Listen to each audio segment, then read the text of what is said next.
कि अगर किसी के घर के नॉर्थ ईस्ट में टॉयलेट या किचन होता है हाँ।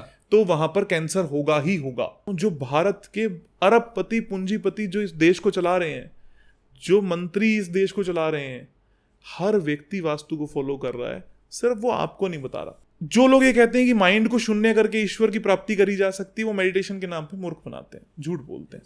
आचार्य Pankaj Goyal ji, what I absolutely love about this person is कि ये बोलते हैं कि ये स्पिरिचुअली मटीरियलिस्टिक इंसान है। I can totally relate with him. आप आज की डेट में बहुत लोगों को देखोगे, या तो वो बहुत ज्यादा मटीरियलिस्टिक है या फिर वो बहुत ज्यादा स्पिरिचुअल है, तो वो इन सारी चीजों को अलग अलग देखते हैं। But this guy is sorted. इनसे जब बात करी हमने पॉडकास्ट में पूरी वास्तु शास्त्र के बारे में कि कैसे अगर आपके घर का वास्तु थोड़ा सा भी हिला हुआ है तो उससे कितने बड़े बड़े इंपैक्ट आ सकते हैं, सारी साइंस के बारे में हमने जाना। हमने बहुत सारे काउंटर क्वेश्चंस भी किए जिनका इन्होंने बहुत अच्छे से जवाब देके हमें समझाया। तो this episode is very important. अगर आप अपना वास्तु सेट करके घर बनाना चाहते हो, आप चाहते हो कि आपका ऑन पॉइंट रहे वास्तुशास्त्र सारा, और इसके पीछे के क्या लॉजिक्स हैं, कैसे ये काम करता है, कैसे ये इंडियन साइंस फेड हो रही थी और ये कैसे इसको रिवाइव कर रहे हैं, कैसे आप अपनी daily day to day life में शिव जी से मिलते हैं। इनके पास बहुत सारी क्रेजी स्टोरीज हैं कि कैसे इन्होंने इंपैक्ट करके लाइफ चेंज करी है। इनफैक्ट अगर आपके घर में किसी को कैंसर है और ऐसी बहुत सारी डेंजरस बीमारियां हैं, पैसों से रिलेटेड समस्या है, पैसे नहीं आ रहे, घर का तनाव रहता है, ये सारी चीजें रहती है, ये पॉडकास्ट देखो, आपको समझ आएगा कि आपके घर में ही कुछ सेटिंग टेढ़ी मेढ़ी हो रखी है। ऑल्सो एंड में हमने हमारी एडोंटॉक्स कम्युनिटी के जो व्हाट्सएप मेंबर्स हैं उनके क्वेश्चंस लिए, लाइव क्वेश्चन आंसर्स हुए हैं। मैंने सबके नाम लेके पूछा कि सर इनको ये परेशानी है, इनको ये परेशानी है। और जो लोग कम्युनिटी ज्वाइन करना चाहते हैं कि हम आगे भी सारे गेस्ट से उनके नाम लेके सवाल पूछे, वो लोग डिस्क्रिप्शन में दिए गए पहले लिंक पे जाके कम्युनिटी ज्वाइन कर सकते हैं। Enjoy this episode with Acharya Pankaj Goyal sir.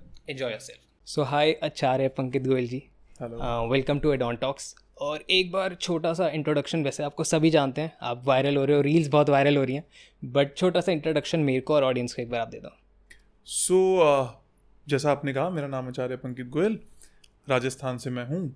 इस वक्त हार्डकोर हम लोग बिजनेस को ग्रो कराने पर मेरा फोकस रहता है। कोई भी व्यापार अगर स्ट्रगल करता है, उस व्यापार को, उस बिजनेस को अच्छा करना वास्तु के कॉन्टेक्स्ट में, जब उसका आर्किटेक्चर ऐसा हो जो उस व्यक्ति को प्रॉब्लम दे सके, उसको दूर करते हुए हम व्यापार को, मैं स्पेशलिस्ट हूँ व्यापार के लिए, रेस्ट हम काम सारा करते हैं।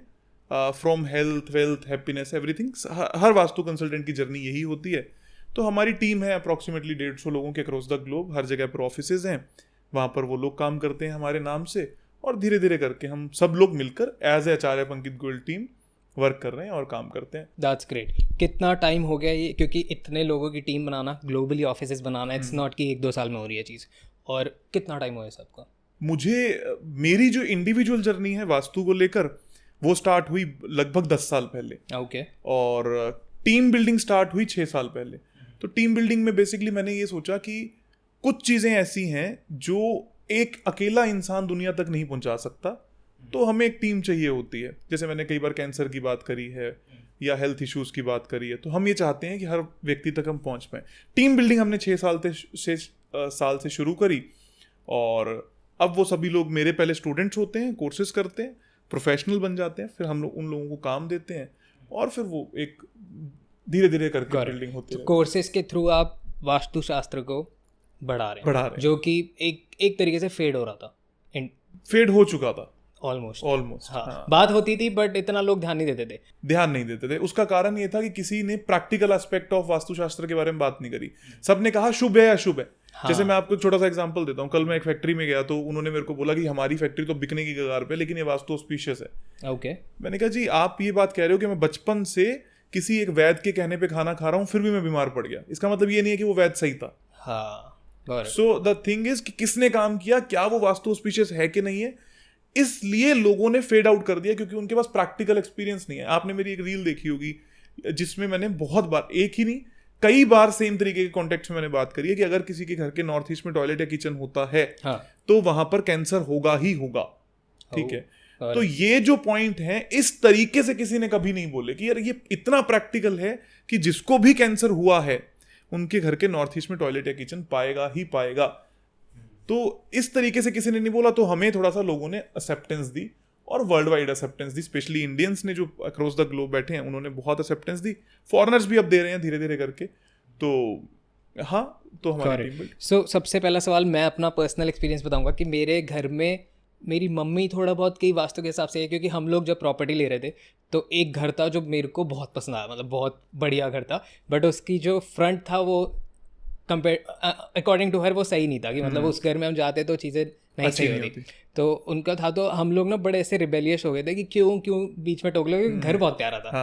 सो वहाँ से मेरे को कॉन्सेप्ट समझ आया, और अब जब मैं इन चीज़ों के बारे में पढ़ रहा हूँ तो मेरे को सेंस बना रही है कि नहीं ये ऐसे वर्क करती है, साइंस है इसके पीछे सब कुछ। और ये सिर्फ मम्मी के मुँह से या मैंने अपनी दादी के मुँह से सुना था कि वास्तु के हिसाब से ये होता है, और उसके बाद बहुत लंबे समय तक कहीं सुनने में नहीं आया। और जैसे कहा कि फेड हो रहा है, तो एक नॉर्मल इंडियन को, एवरेज इंडियन को जो मेरी एज का है या जो मेरे से छोटे हैं या जो इस एज में जिनको पता ही नहीं है क्या है, तो एक बार आप वास्तुशास्त्र एक्सप्लेन कर दो जल्दी से। देखो, जो भी चीज जहां पर डायरेक्शन है, मैं आपकी तरफ देख रहा हूं, ये एक डायरेक्शन है, इस डायरेक्शन का एक रोल प्ले है, उस रोल प्ले को समझना वास्तुशास्त्र है। सबसे आसान भाषा में समझने वाली बात, फॉर एग्जाम्पल कि मैं आपकी तरफ, ऑडियंस की तरफ देख रहा हूं, लेकिन मैं इस तरफ देख के बात कर रहा हूं, तो किसी को भी ऐसा लगेगा कि ये डिस्कनेक्टेड है। ये इस डायरेक्शन का एक रोल है। हर आदमी एक डायरेक्शन में चलता है। फॉर एग्जाम्पल, हमने बहुत बार एक पहेली या एक किस्सा सुना होगा कि एक दीवार है, उस दीवार को आप धक्का लगा रहे हो, मतलब आप गलत डायरेक्शन में पुश कर रहे हो। ये भी वास्तुशास्त्र है। तो वास्तुशास्त्र किस बारे में बात करता है कि हमारी कुल मिला के 16 दिशाएं हैं, 4 मुख्य दिशाएं जिनको हम जानते हैं, नॉर्थ, साउथ, ईस्ट और वेस्ट। हर दिशा का अपना एक एट्रीब्यूट होता है या गुणधर्म जिसको हम बोलते हैं वो होता है। उसमें कुछ इफेक्ट होने से या कुछ काम करने से अलग अलग तरीके के इंपैक्ट्स आपकी लाइफ में आते हैं। करेक्ट। उसको वास्तुशास्त्र कहा जाता है। टेक्निकली वास्तुशास्त्र नाम का कोई सब्जेक्ट एग्जिस्ट नहीं करता। आर्किटेक्चर एग्जिस्ट करता है। हमारे यहाँ का एक ग्रंथ है जिसको कहते हैं शिल्प शास्त्र। ठीक है। शिल्प का मतलब होता है पत्थर। आपने सुना भी होगा कि पुराने जमाने में शिल्प पड़ा है वहां पर, या शिलान्यास कर दो, इस तरीके के शब्द आपने सुनेंगे। तो शिल्प या शिला मतलब एक पत्थर। शिल्प शास्त्र में बताया गया कि पत्थर का इस्तेमाल करके ऐसी जगह को बनाना जो जगह रहने लायक होती है या व्यापार करने लायक होती है। एक राजा का किला, एक व्यक्ति का घर, उस पत्थर की कैसी बनावट करी जाए कि वो आपको अलग अलग तरीके के सिम्टम देना स्टार्ट करे। इसमें एनर्जीज का रोल होता है। एनर्जीज का रोल होता है। फॉर एग्जांपल, अगर आप किसी एक मूर्ति को देखते हो, आप किसी मंदिर में जाते हो, तो है तो वो एक पत्थर, लेकिन उसको इस तरीके से बनाया गया है कि वो आपसे बात करने लगती है, वो आपको एक दिशा देने लगती है, फील होती है वहाँ पे एनर्जी। वहाँ पे जाके कि जैसे अब हम वैष्णो देवी जा रहे हैं, अब वहाँ पे जाके जो एनर्जीज फील हो रही हैं वो एक अलग चीज होती है। हाँ, तो आप जब वैष्णो देवी जाओगे, आप जैसे उस केव में एंटर करते हो, देखो उससे पहले का जो सिनेरियो होता है वैष्णो देवी से पहले का, जब तक आप नहीं पहुंचे ना जर्नी पे, वो आपके लिए एक टूर है। एज सुन एज आपने सफर शुरू किया, आपके मन में बात आती है मैं कहीं और हूँ। हाँ। और जब आप ऊपर जाते हो, पहुंचते हो, तो केव में एंटर करते हो, तो आपकी फीलिंग अलग हो जाती है। गुफा में एंट्री होते ही वो अलग से फील होती है। यू फील एनलाइटेंड कि यार ये क्या है। और आप वहां वैसे देखोगे तो कुछ लोग बोलेंगे है तो पत्थर ही। हाँ। लेकिन वो पत्थरों की शेप, वो जगह का ऑरा, वो इन्वायरमेंट, ये सब वास्तु है। तो कोई भी जगह अपने दिशा के अनुसार वहां पर क्या काम हो रहा है, ये वास्तु है। हमारे शास्त्र, शिल्प शास्त्र से धीरे धीरे करके ग्रीक में ये गया, फिर वहां से कन्वर्ट होता हुआ ये आर्किटेक्चर बन गया, जिसको हम कहते हैं कि जो लोग कहते हैं मॉडर्न आर्किटेक्चर। तो उसमें लोगों ने सिर्फ इस बात का ध्यान दे दिया कि एस्थेटिक्स क्या है, एक चेयर यहां से यहां दूर कैसे होनी चाहिए। चलो मैं आपको एक छोटा सा और एग्जांपल देता हूं। आजकल यूथ जो है वो वैदिक बात नहीं सुनना चाहता। वो क्या सुनना चाहता है कि मुझे कोई मॉडर्न कॉन्टेक्स्ट दो। अगर मैं आपको ये बोलता हूं कि कोई लोग कंपनी में काम कर रहे हैं, उस कंपनी में बैठे हुए वो एक लैपटॉप पे बैठे हैं, लेकिन अगर वो इस तरीके की चेयर पर बैठ जाएं, इस तरीके की फेसिंग कर लें, आसपास कुछ नोट्स लगा लें, आसपास कुछ बढ़िया बढ़िया सा चीजें लिख कर लगा लें, तो एक मोटिवेशनल स्पीकर आके बोलेगा कि उसका इन्वायरमेंट चेंज हो रहा है, इसका मतलब वो ग्रो करेगा। एक माँ जब बनने वाली होती है, एक स्त्री जब माँ बनने वाली होती है, तो उसके कमरे को सजा दिया जाता है कि यार कल को बच्चा इम्पैक्ट करेगा। ये सब वास्तु की टेक्निक ही तो है। इनको लोग फॉलो करेंगे, कहेंगे कि ये मॉडर्न है। हम भी तो यही बात कह रहे हैं। हम ये कह रहे हैं ये मॉडर्न नहीं है, ये वैदिक। Correct, perfect. सो जैसे अकॉर्डिंग टू वास्तु हमारे बहुत सारी चीज़ों के नेगेटिव होते हैं और पॉजिटिव्स होते हैं। तो अगर सपोज मैं कुछ भी चीज़ चेंज कर देता हूँ तो उसके नेगेटिव इम्पैक्ट्स भी आने लग जाते हैं। हाँ, नेगेटिव ये कह सकते हो आते हैं। जैसे फॉर एग्जांपल, वास्तु ये कहता है कि कुछ दिशाओं में किचन होनी चाहिए, कुछ में टॉयलेट होनी चाहिए, कुछ में रूम होने चाहिए। जब ये दिशाएं इंटरचेंज करने लगती हैं एक दूसरे से, तो प्रॉब्लम्स आती हैं। लाइफ में प्रॉब्लम, मैं आपको एक और बात बताता हूँ। किसी की जिंदगी में कभी भी प्रॉब्लम आई होगी, उसने अपने घर में उससे जस्ट 3 महीने पहले चेंज जरूर किया होगा। मैं बहुत सेटिंग्स बदलता हूँ अपने ऑफिस की। तो ये एक बहुत ही सच की बात है। आप फिर अपनी ऑडियंस को या लोगों को जब ये बात बोलोगे कि जिसकी लाइफ में जब भी प्रॉब्लम आई हो वो सिर्फ घूम के देखे उसने अपने घर में क्या चेंज किया। अगर उसने चेंज नहीं किया तो उसकी लाइफ में बदलाव नहीं आएगा, जो एक कांस्टेंट बदलाव है। मान लो मैं कॉलेज में जा रहा हूँ, कल को मेरी जॉब लग रही है नहीं लग रही, ये एक नॉर्मल सी चीज होगी। लेकिन एक लाइफ के फ्लो का टूटना या एक्सट्रीम अच्छा होना, ये दोनों बातें आपके घर या ऑफिस में आए हुए बदलाव के कारण ही होंगी, अदरवाइज किसी में नहीं। इससे भी चेंज हो जाता है कि सपोज मेरा कोई एक स्टाफ इधर बैठ के काम कर रहा है और मैंने बस आउट ऑफ नोवेयर मेरे को लग रहा है कि यार थोड़ा एम्बियंस सही नहीं है, मैंने उसकी सेटिंग बदल दी तो चीज़ों पे फर्क, प्रोडक्टिविटी पे डिफरेंस आएगा, उस स्टाफ की भी और आपकी भी। फॉर एग्जांपल आपका सेल्स का गया है, हाँ, और आपके लिए सबसे इंपॉर्टेंट हो गया जो सेल कर रहा है, आपने उसको पहले गलत डायरेक्शन में बिठा रखा था, आप सही में बिठा दिया। आप बोलोगे यार मैंने ऐसा कुछ नहीं किया, लेकिन सेल बहुत बढ़ गई है, हाँ, उसकी प्रोडक्टिविटी बढ़ गई है। आपके ऑफिस में एम्प्लॉय आया, उसका काम करने का मन नहीं करता। तो इसी चीज से हम व्यापार बढ़ाते हैं। मैं कई बार अपने टॉक्स में बात बोलता हूँ कि यूथ है या इंस्टाग्राम पर जो लोग बैठे हैं उनके पास क्वेश्चंस बहुत हैं, लेकिन वो सीखना नहीं चाह रहे। मैं हमेशा ही बात बोलता हूँ, मेरे यूट्यूब पे फ्री सेशंस पड़े हैं, जाओ और सीखो और अप्लाई करो। अगर आपको रिजल्ट ना मिले तो मैं यहाँ पर बैठा हूँ, आप मेरे को इंस्टाग्राम पे ब्लंटली रील बनाकर टैग करो कि जी मैंने ये किया और मुझे रिजल्ट नहीं मिले।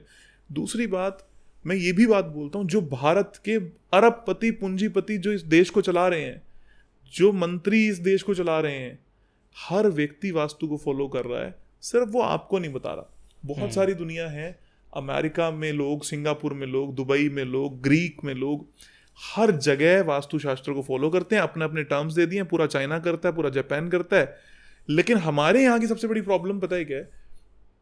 हमारा यहाँ का यूथ ये बात पूछता है कि जी अमेरिका इतना सक्सेसफुल क्यों है, वहां पर तो कोई वास्तु फॉलो नहीं करता। अबे तुम जा तो आओ, गो देयर, आस्क पीपल, वहां का व्हाइट हाउस देखो कैसे प्लान हुआ है, वहां की चीजें देखो कैसे प्लान हुई है, आपको पता लगेगा कि उसमें, मैं ये नहीं कह रहा कि इंडियन साइंस वास्तुशास्त्र का टर्म इस्तेमाल किया गया है, हाँ, बट क्या आपको उसके लॉजिक देखने को मिले हैं? यस, आपको मिलेंगे। पूरा चाइना फेंगशुई पे यकीन करता है, पूरा सिंगापुर फेंगशुई प्लस वास्तुशास्त्र पे यकीन करता है, पूरा दुबई वास्तुशास्त्र पे यकीन करता है। अब मैं वहाँ के बहुत सारे शेख हैं, उनके लिए मेरे को काम करने का मौका मिला, बहुत बड़े बिजनेसमैन है, काम करने का मौका मिला, वो इसी साइंस को फॉलो करते हैं। लेकिन कोई अपने आप को एंशियंट हीलर बोल रहा है, कोई अपने आप को वैदिक हीलर बोल रहा है, कोई कुछ। तो लोग इस बात को नहीं समझ पा रहे कि हमें इस बात के प्रूफ की जरूरत भी क्या है कि कोई अमेरिकन आके पर्चा ठप्पा लगाए कि ये साइंस सही है। हमें क्या जरूरत है भाई? अगर अमेरिका नहीं फॉलो कर रहा तो वो डू हेल विद इट। हमें तो इस बात से मतलब है ना कि मेरे लिए ये साइंस काम करती है कि नहीं करती, मुझे क्या मतलब है। Got it. सो जैसे मैं अपना एग्जांपल दूं, क्योंकि मेरे को चीज़ें सेंस बना रही हैं। मैं कभी भी बहुत लोवेस्ट में आता हूँ ना, तो मैं क्या करता हूँ, मैं अपनी सारे जगहों की सेटिंग चेंज कर देता हूँ। बेड इधर कर दिया, टेबल इधर कर दी, ऑलमोस्ट पूरे रूम की या पूरे अपने ऑफिस की सेटिंग बदल देता हूँ। एंड जब भी स्टाफ आता है अगले दिन, वो देखता है कि क्या कर दिया है ये, कि हम कंफर्टेबल नहीं हो रहे। बट मैं इस साइकोलॉजी के साथ चल रहा था कि यार जैसे ही मैं सेटिंग बदलता हूँ ना, मैं थोड़ी एनर्जीज भी फील करता हूँ कि जैसे कि मैं स्टक हूँ ना, जब मैं तभी सेटिंग बदल रहा हूँ। तो अगर मैं हफ्ते में बार बार सेटिंग बदल रहा हूँ तो मतलब मैं परेशान हूँ। मैंने ये नोटिस किया अपने साथ, और अभी काफ़ी टाइम से हमारी सेटिंग कांस्टेंट है और रिजल्ट बढ़ रहे हैं। मतलब मेरे को ध्यान नहीं देना पड़ रहा ना। पहले मेरे को होता था कि यार यहाँ से बेड हटा दो, ये कर दो, वो कर दो। मैं बहुत टाइम तक मैंने बेड ही हटा दिया था, मैं ज़मीन पे सो रहा हूँ। हाँ। तो ये सारी चीज़ों से ना बड़े सारे अलग अलग इम्पैक्ट्स आ रहे थे। तो मेरे को था कि यार एक पर्टिकुलर फिक्स क्यों नहीं हो पा रहा। मेरे को लग रहा था मैं सेटल नहीं हो पा रहा उस टाइम पे, और अभी बहुत टाइम से वो है, तो मैं सेटल हो रहा हूँ थॉट्स के साथ। मेन फाइनेंशियल वाले में नहीं गया, पर्सनली थॉट्स के साथ मैं बहुत उलझ जाता हूँ। तो ये वाली चीज़ों से तो मेरे को सेंस बना रही है कि शायद मैं सबकॉन्शियसली वास्तु को ही चेंज कर रहा हूँ। तो ये चीज़ मेरे साथ हुई थी पर्सनल एक्सपीरियंस। वास्तु, एस्ट्रोलॉजी या कोई भी साइंस जो इस दुनिया में एग्जिस्ट करती है, मैं साइंस बार बार इसलिए बोलता हूँ क्योंकि 1+1 2 है, वो एक साइंस ही होगी ना, मैथमेटिक्स है। वैसे ही अगर मैं ये बोलता हूँ कि एक दिशा में ये होने से ये होगा, तो उसके अच्छे रिजल्ट मिलेंगे। मान लो ये म्यूजिक सिस्टम पड़ा है यहाँ पर, ये म्यूजिक सिस्टम क्या दिखाता है? मैं आपको सबकी एक जनरल लैंग्वेज में आपसे पूछता हूँ, आपके दिमाग में म्यूजिक सिस्टम को देखकर क्या फील होता है? मतलब थोड़ा सा लगता है कि एक्सप्लोर कर सकते हैं थॉट्स के साथ एक्सप्लोर कर सकते हैं। आपके दिमाग में आप ही की थॉट चैनलाइज होने लगती है कि उनको एक रास्ता मिल गया, सिंक बन रहा है, सिंक बन गया। हाँ, म्यूजिक सिंक होता है तो एक सिंक होता है, शब्दों को एक रास्ता मिल हाँ, गया, हाँ. राइट। सो क्यों हम म्यूजिक सुन के हमें ऐसा लगता है ना कि यार काम हो गए, चलो हाँ. ये this is my favourite music, और one of the best thing है जो अगर आप चलाते हो तो यू फील गुड। अब ये म्यूजिक इंस्ट्रूमेंट क्या दिखा रहा है? आपकी कामनेस को दिखा रहा है, आपके थॉट्स को स्ट्रक्चरिंग दिखा रहा है, चैनलाइज कर रहा है। अगर ये गलत दिशा में पड़ा है तो आपकी थॉट्स बेकार हो जाएंगी, अगर ये सही पड़ा है तो बढ़िया हो जाएंगी। ये वास्तु है। अब लोगों को गिमिकी लगता है कि यार ये कैसी बातें कर रहे हो, एक टॉयलेट से, एक किचन से या एक म्यूजिक इंस्ट्रूमेंट से आप मेरी लाइफ बदलोगे? हाँ, बदलेंगे। अगर हमारे शास्त्रों में ये बात लिखी हुई है तो मैं बदलूंगा। अगर मेरे शास्त्रों में ये बात लिखी हुई है कि एक मंदिर जाने से आपके दिमाग में ये इम्पैक्ट होता है कि आप डिप्रेशन से बाहर चले जाते हो, तो मैं बदलूंगा। लोग ये बात बोलते हैं, मुझे थोड़े दिन पहले किसी ने बोला कि यार शिवलिंग पे दूध चढ़ाने का क्या फायदा है? मैं कह रहा हूं अगर मैं डिप्रेशन से बाहर जा रहा हूं 10 रुपए के दूध के पैकेट से, तो मैं क्यों ना चढ़ाऊं? Exactly. और उसका एक एस्ट्रोलॉजिकल कॉम्बिनेशन है। दूध चंद्रमा होता है, चंद्रमा मन का कारक होता है, एस्ट्रोलॉजी में बात लिखी हुई है, मन जो आप, और शिवलिंग क्या है? एक ऐसी चीज जो फिक्स्ड है, जिनको चेंज नहीं किया जा सकता। तो आप अपने मन को फिक्सेशन की तरफ लेके जा रहे हो जो बहुत ज्यादा दौड़ता रहता है। मेरे को दौड़ता है। हाँ, तो इसलिए आप वहां जाते हो। आप इस बात को, अब लोग बोलेंगे कि आप ये शिवलिंग पे दूध चढ़वा के हमारा जीवन बदलने की कोशिश करोगे। हाँ, एकमात्र हिंदू धर्म ऐसा धर्म है जिसको लोगों ने परिवर्तित करने की बहुत कोशिश की, नहीं हुआ। कुछ तो था, ये कुछ तो है। बाकी सारे धर्म खिंड गए, खराब हो गए, लोगों ने ऐसा करना इधर उधर हो गए। क्यों हुए? बिकॉज देयर इज समथिंग जिसको हम साइंस कहते हैं। Great, perfect. सो हर ये एक्सटीरियर और इंटीरियर दोनों पे हो रहा है। लाइक हमें घर बनाने से पहले भी इसको कंसिडरेट करना है, और उसके बाद जब घर बन रहा है तो हमारे को इंटीरियर में भी ध्यान रखना है। यस। तो वो सारी चीज़ें उसमें आप ऑफ कोर्स हेल्प करते हो। हाँ. सारी चीज़ें। ओके, तो हर जगह की एक डायरेक्शंस होती है, नॉर्थ ईस्ट वेस्ट साउथ सारा होता है, और फिर नॉर्थ साउथ ईस्ट वेस्ट सारा होता है। तो इन 4 आपने बताया था 16 होती हैं, मेरे को सिर्फ मैं ऐसे 4 और 8, हाँ 8 सोच के बैठा था। तो एक बार वो 16 कौन सी है वो बता दो, और इनके क्या नेगेटिव्स और क्या पॉजिटिव्स हैं। देखो, डायरेक्शन का तो पॉजिटिव ही होता है। ठीक है। डायरेक्शन में गलत काम करने से नेगेटिव रिजल्ट आते हैं, डायरेक्शन के तो रिजल्ट पॉजिटिव ही हैं। ठीक है। और रिजल्ट नहीं है, एट्रीब्यूट्स हैं। मैं अगर ये बात बोलूं कि पंकित नेगेटिव है, ये पंकित वर्ड नेगेटिव है, ये वरुण वर्ड नेगेटिव है, हाँ. नहीं हो सकता ना। हम ये कह रहे हैं कि वरुण ये करेगा तो नेगेटिव है, हाँ, पंकित ये करेगा तो नेगेटिव है। सेम वे में इस डायरेक्शन में आप वो कुछ काम करोगे तो नेगेटिव है। तो अगर हम डायरेक्शन समझने की बात करें तो 16 क्यों है? क्योंकि वास्तुशास्त्र में ये बोला गया एक प्रॉब्लम एक ही डायरेक्शन देगी। ओके, है ना? अगर आपके घर में ऐसा कुछ वास्तु दोष नहीं होता, हाँ. लोग मुझे बोलते हैं कि यार हमारे घर में तो 5 टॉयलेट हाँ, हैं, हम क्या करें? एग्जैक्टली, कि एक वर्ड लगा दिया दोष खुद में ही एक नेगेटिव वर्ड है। नेगेटिव और वास्तु दोष कुछ क्या है, वो भी एक्सप्लेन करना। हाँ, अभी पता है दोष क्या है? जैसे मान लो एक घर है जिसमें 5 टॉयलेट्स हैं, डायरेक्शन तो 16 है, इसका मतलब ये है कि 16 में से 5 जगह दोष है। ठीक है। मैक्सिमम प्रोबेबिलिटी 11 तो फिर भी सही है। और हम वास्तु में क्या कहते हैं? अगर किसी व्यक्ति की जॉब नहीं लग रही तो सिर्फ नॉर्थ में ही प्रॉब्लम है, बाकी पूरे घर के वास्तु दोष से जॉब का कोई संबंध नहीं है। मतलब हर समस्या की एक ही पर्टिकुलर डायरेक्शन है। हाँ. आपको किसी व्यक्ति की जॉब नहीं लग रही, इतना कॉम्प्लिकेटेड भी नहीं है, कुछ भी कॉम्प्लिकेटेड नहीं है। मैं आपको सिर्फ ये बात कह रहा हूं कि जी जो चल नहीं पा रहा उसके पैरों पर ध्यान दो, उसकी बॉडी पर पूरे पे ध्यान देने की जरूरत नहीं है। हाँ. लेकिन अगर आप किसी को ये बात बोलने लगोगे यार इस पूरे कॉम्प्लेक्स स्ट्रक्चर को समझना है, आपको डॉक्टर बनना है, तो नहीं हो पाएगा। अगेन वही वाली बात है, 16 डायरेक्शंस जो आपने बोला, 4 नॉर्थ साउथ ईस्ट और वेस्ट। ये 4 डायरेक्शन ना 5 एलिमेंट्स को रिप्रेजेंट करती हैं। सबसे पहले इनका आधार क्या है? आपका जो जीवन चल रहा है। वास्तु, एस्ट्रोलॉजी, साइंसेस जितनी भी हैं ये 5 एलिमेंट्स को रिप्रेजेंट करती हैं। जल, वायु, अग्नि, पृथ्वी और आकाश, water, air, fire, earth and space, जो हमारी बॉडी बनी हुई है। जो नॉर्थ डायरेक्शन है ये वाटर एलिमेंट की डायरेक्शन है, जो ईस्ट है ये एयर एलिमेंट की डायरेक्शन है, जो साउथ है इसमें थोड़ा सा फायर आता है, थोड़ा सा अर्थ आता है, और वेस्ट है उसमें स्पेस आता है। एज पर एलिमेंट्स इनके एट्रीब्यूट्स डिवाइडेड हैं। अब नॉर्थ साउथ ईस्ट और वेस्ट हो गया, नॉर्थ और ईस्ट के बीच में नॉर्थ ईस्ट, साउथ और ईस्ट के बीच में साउथ ईस्ट, साउथ और वेस्ट के बीच में साउथ वेस्ट, नॉर्थ और वेस्ट के बीच में नॉर्थ वेस्ट। ये 8 डायरेक्शंस होगी। हमने इसको फर्दर बाइफिकेट कर लिया, नॉर्थ और नॉर्थ ईस्ट के बीच में नॉर्थ का नॉर्थ ईस्ट बना दिया। ठीक है, समझे? North of north east. वैसे ही ईस्ट और नॉर्थ ईस्ट के बीच में ईस्ट ऑफ नॉर्थ ईस्ट कर दिया। ऐसे ये 16 बन जाएंगे, east of south east, south of south east, south of south west, उन डायरेक्शन को और बाइफरकेट कर दिया। अब क्या होता है, हमें नॉर्थ में 4 डायरेक्शन मिलती हैं, north of north west, north, north of north east and north east. मैं इस कमरे को डिवाइड करता हूँ, मान लो जहां पर आप बैठे हो ये नॉर्थ ऑफ नॉर्थ वेस्ट है, यहाँ नॉर्थ, फिर यहाँ नॉर्थ ऑफ नॉर्थ ईस्ट, जहां मैं आया ये नॉर्थ ईस्ट आ गया। एक समझने के लिए हम ये कहते हैं कि अगर toilet north of north west में है तो मैट्रिमोनियल हैप्पीनेस में, अट्रैक्शन में ही प्रॉब्लम होगी एक व्यक्ति के। बेड प्लेजर्स को एंजॉय नहीं कर पाएगा, स्पिरिचुअली आगे नहीं बढ़ पाएगा, इंसान इरिटेटेड रहेगा, उसकी मैट्रिमोनियल हैप्पीनेस खत्म हो जाएगी, या वो कभी भी इस बात पे सेटिस्फेक्शन जिसको कहते हैं लाइफ में, उस पे नहीं आ पाएगा। अब कोई कहता है कि जी हम हस्बैंड और वाइफ में प्यार बहुत ज्यादा है लेकिन फिजिकल इंटीमेसी नहीं है, आप उसको छूटते ही कहोगे तेरे नॉर्थ ऑफ नॉर्थ वेस्ट में टॉयलेट है, ये फिक्स है, इसको टाला नहीं जा सकता। फिर उसके बाद आता है नॉर्थ। अब वो कोई बोलता है जी मेरा प्रमोशन नहीं हो रहा, जॉब नहीं लग रही, कभी जॉब लगी नहीं जी, मैं तो IIT हूँ, मैं IIM हूँ, मैं ये हूँ, मैं वो हूँ, मेरे साथ सब कुछ हो रहा है। उसको आपने बोलना है कि तेरे नॉर्थ में टॉयलेट है। तो इतना सा डिफरेंस है उस कुर्सी की टॉयलेट में। हो सकता है ये वॉशरूम पूरा बड़ा हो लेकिन उस वॉशरूम में टॉयलेट सीट कहाँ लगी है वो आपकी लाइफ को गवर्न करती चली जा रही है। फिर आता है north of north east. North में जॉब नहीं लग रही लेकिन नॉर्थ ऑफ नॉर्थ ईस्ट क्या है, बीमार कर रही है एक आदमी को। अब इस आदमी के पास जॉब तो हो सकती है लेकिन ये बीमार भी हो सकता है क्योंकि इसकी जॉब के ऊपर वास्तु दोष नहीं है, इसकी हेल्थ के ऊपर वास्तु दोष है।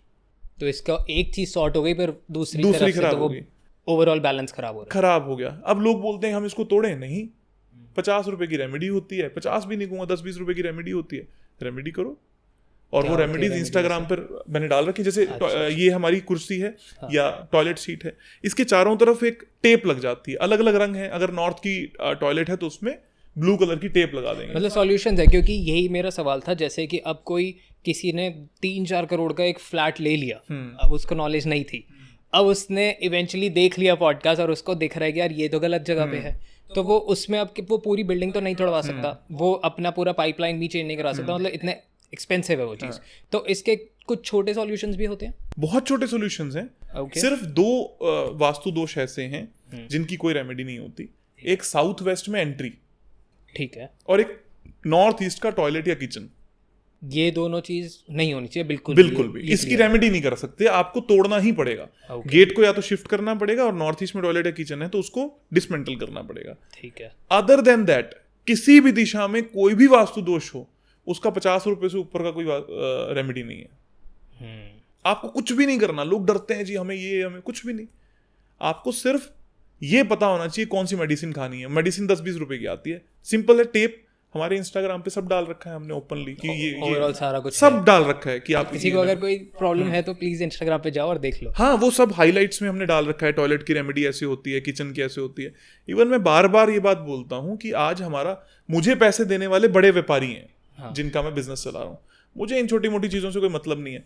तो हमारा कोर्स पूरा का पूरा यूट्यूब पे फ्री में पड़ा है। आप उसमें सिर्फ आपको 24 आवर्स लगाने हैं, 3 घंटे रोज लगाओ, 8 दिन तक लगाते जाओ। 24 आवर्स अगर आप लगाओगे, जैसे ही 9वां दिन आपका आएगा, आपके घर में आप खुद सारा वास्तु दोष बिना मेरी मदद के सोल्व कर लोगे। अब और क्या चाहिए आप लोगों को? सो हाँ, व्हाट वी वांट इज, मैं जो चाहता हूं कि हमारा जो यूथ है, हमारे जो आज की जनरेशन है, उसको हमारे आर्किटेक्चर के बारे में, हमारी साइंसेस के बारे में पता हो और वो उसकी कद्र भी करे। हमारे घर के आसपास मंदिर तो होते हैं लेकिन हम जाते नहीं हैं क्योंकि हम उसकी सीरियसनेस को नहीं समझते कि क्यों जाना चाहिए। और हमें लॉजिक चाहिए किन से? अंग्रेजों से। पर हमें अंग्रेजों से क्यों लॉजिक चाहिए? Go explore, experience and have fun. Like जाना भी है तो ऐसे जाना है कि यार हमारे को केदारनाथ जाना है, हमारे को यहाँ जाना। हाँ। मेरा पॉइंट ये नहीं है कि वो गलत है, बट ये भी पॉइंट है कि आप पहले एक सराउंडिंग में तो घुसो, क्योंकि वो ट्रैक वाला माइंड है। Temple and difference of spiritual places. हाँ, इसमें एक छोटा सा डिफरेंस क्या है? केदारनाथ मंदिर है जहां पर कुछ बहुत बड़ा घटित हुआ, शिव जी प्रकट हुए, शिव जी है, वहां की एक स्टोरी है। वहां पर जाने से आपको अपने धर्म के बारे में और हमारे धर्म की शक्तियों के बारे में पता लगता है। वो एक अलग एक्सपीरियंस है। वैष्णो देवी जाना एक अलग एक्सपीरियंस है। बट हमारे बुजुर्गों ने हमारे शहर को कंट्रोल करने के लिए मंदिर बनाए। आपके शहर के लोगों के मानसिक तनाव को कम करने के लिए मंदिर बनाया। उसमें इसलिए नहीं जाना कि आप किसी शिव जी से, किसी पार्वती से, किसी गणेश जी से, किसी ईश्वर से जुड़ रहे हो। उसमें इसलिए जाना है क्योंकि आप अपने आप से जुड़ रहे हो। That's a deep thought, ऐसे मैंने नहीं सोचा था कभी। और उसको ये बात कभी मानना ही नहीं है कि जी मैं शिव जी के मंदिर गया, मैं तो शिव जी की इतनी पाठ पूजा करता हूँ, मुझे क्या मिला जीवन में। आपको उसी वक्त मिलेगा। मैं ये कह ही नहीं रहा कि आज से 10 साल बाद मिलेगा। बहुत सारे लोग होते हैं, हमने जो 16 सोमवार के व्रत रखे, मेरा पति अच्छा नहीं मिला। अरे व्रत इसलिए होता है कि उस दिन आपको मिल रहा है कुछ ना कुछ। वो दिन आपका कैसा गया, वो मानसिकता आपकी कैसे गई, सब में लॉजिक है यार। 16 सोमवार का व्रत क्या है? हम ये कहते हैं, हमारे शास्त्र ये कहते हैं कि किसी भी मंत्र को अगर कोई 108 बार लगातार जाप कर ले तो उसमें सिद्धि आनी स्टार्ट हो जाती है। अब किसी ने 16 सोमवार का व्रत किया तो एक तो हमारी एंशियंट मैनिफेस्टेशन टेक्निक है कि वो इतने दिनों तक एक बार के बारे में लगातार सोचें, जिसको पावर ऑफ सबकॉन्शियस माइंड कहते हैं। वो बच्ची सोच रही है जिसकी शादी होनी है। दूसरी चीज, सोमवार इस चंद्रमा, शिव जी का जो मैंने आपको पहले बताया, अपने माइंड को कंट्रोल करने के लिए अननेसेसरी थॉट्स ना आए, आप एक जगह पर जाकर रुक जाओ। ये सब साधन हमारे बनाए गए जिनको हमें यूज करना चाहिए। करेक्ट। सो आपने बहुत पहले तो शिव जी की बात करते हैं, वो कर ही रहे हैं, तो आपने एक वीडियो में बोला कि हम जो शिव भक्त हैं वो डेली शिव जी से मिलते हैं, राइट?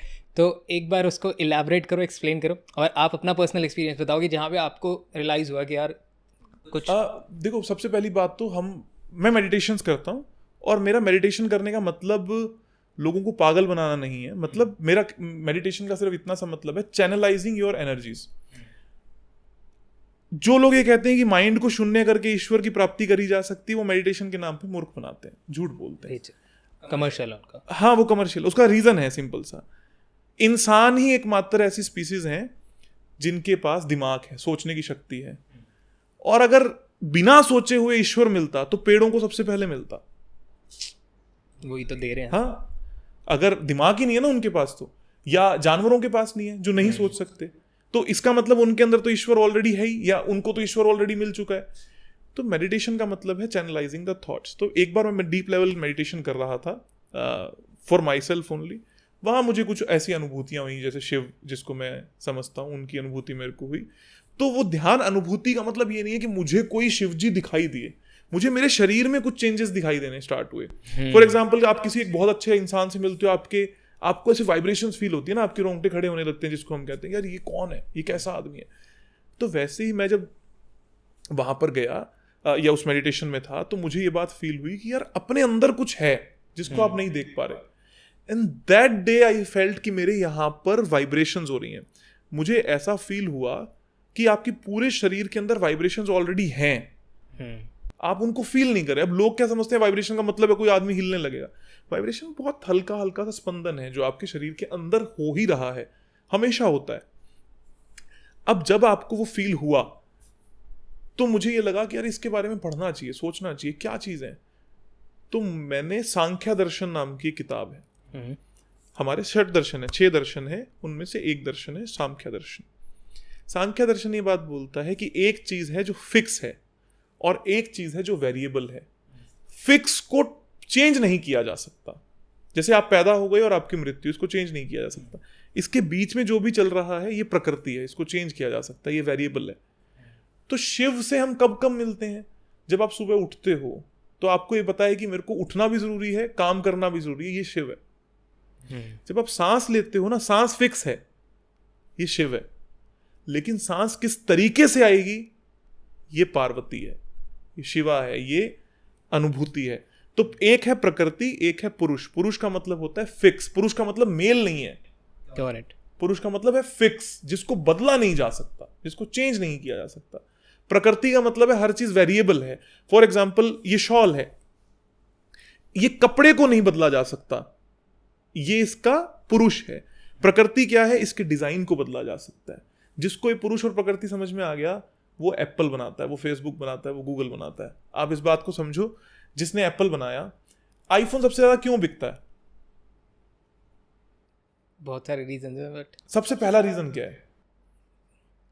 टेक्निकली तो कैमरा अच्छा है और एक सोशल स्टेटस बन रहा है, और एक इकोसिस्टम है पूरा एप्पल का, ये सारे रीजन है। कभी भी आप कोई महंगी चीज खरीदते हो तो आपका पहला फील फैक्टर क्या होता है? क्यों खरीदते? गुड फैक्टर है, बहुत फील गुड फैक्टर। ये फील कैसे, वैलिडेशन मिल जाती है कि हाँ यू फील गुड, हाँ कि यार कुछ मजा आया। वो मजा कैसे आता है? आपको किसी भी जीवन में कोई भी मजा आ रहा है, वो कैसे आता है? खुश हो गई याद है। हाँ, आप अंदर से आप खुश हो रहे हो। हाँ। लेकिन आपको कैसे पता कि आपको मजा आ रहा है? किन चीजों से आपको पता लगा कि हाँ मुझे मजा आ रहा है? फॉर मी, अभी मेरे को नहीं पता कि क्या है, बट फॉर मी जैसे कि मैं बहुत कुछ जिसके लिए मेहनत कर रहा हूँ, एफर्ट्स डाल रहा हूँ, और वो चीज़ मैं खुद अपने दम पे कर पा रहा हूँ, मेरे लिए वो खुशी है। वो खुशी है। हाँ, मैं एक प्रोडक्ट की बात करता हूँ, ये तो हमारा एक सेल्फ एक्सपीरियंस हो गया, उस पर भी आते हैं। मैं पुरुष और प्रकृति समझा रहा हूँ, कहाँ कहाँ शिव मिलते हैं मैं आपको ये दिखा रहा हूँ। आप आईफोन लेने गए, आपने कोई अच्छी चीज जो आपको पसंद हो खरीदी है कभी? हाँ, कोई भी एक एग्जांपल दो। आईफोन ही दो। जब आपने लिया, क्या चीज थी जिसने आपको अट्रैक्ट किया कि यार मजा आ रहा है? अंदर से मजा तो आ गया, बट यू फेल्ट कि हाँ यार इसमें कुछ है, मेरे को पैसे लगाने का हक मिलेगा। हाँ वैसे क्या? हाँ, सोचो। मेरे को यही था कि यार वो सिस्टम बहुत अच्छा है। आपको सबसे पहले जब आप देखते हो तो आपको उसके लुक्स पसंद आए। हाँ, मतलब आपकी आंखों ने देखा। अच्छा, हाँ। ठीक है, फिर आपने उससे बात करी तो आपको उसकी सुनाई दिया। हाँ। उसमें कोई कमी नहीं है।